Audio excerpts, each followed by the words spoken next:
unknown to anyone, a genetic time bomb was already planted in the Habsburg dynasty. The Spanish Joanna, whose 6 children started the marriage frenzy, eventually went insane, and her madness was hereditary. The seeds of mental illness had been transmitted to all 6 of her children, the inheritors of the Habsburg dynasty. At the same time, a physical genetic defect was emerging in the ever-expanding family, the Habsburg chin. Maximilian and many of his relatives had very pronounced lower jaws and lips. Charles I, his all-powerful grandson, had a chin which protruded so far his lower teeth could not meet his uppers. Madness and the Habsburg chin were now carried by marriage to every branch of the Habsburg dynasty and into the royal families of Europe. The genetic nightmare had begun.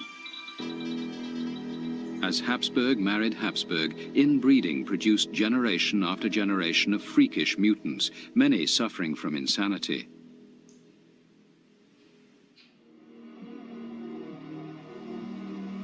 Spanish King Philip II, a depressive suffering from gout, asthma and epilepsy, decorated his bedroom with Hieronymus Bosch's nightmare paintings of hellfire and damnation.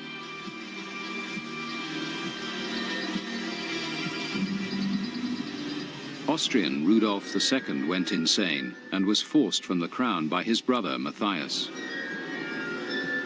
In Spain, the family line degenerated into the freak King Carlos. 7 of his 8 great-grandparents were Habsburgs, and his mother was also his first cousin.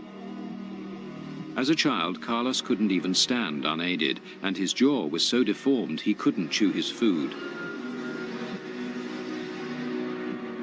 Plagued by fainting spells and constant fevers, he was also impotent. Priests were called to exorcise this curse on the Spanish throne. But Carlos died in 1700 at the age of 39. His autopsy revealed internal organs so deformed and degenerated, witchcraft was suspected.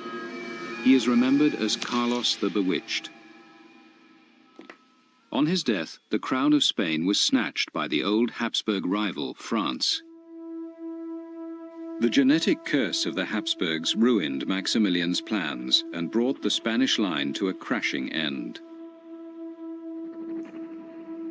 But the remaining Habsburgs continued to intermarry, unaware it was the root of all their troubles. Though the Habsburg dynasty stayed in power in Austria for another 200 years, the happy Habsburgs, who had spread their dynasty all across Europe without firing a single shot, were felled by their own genes.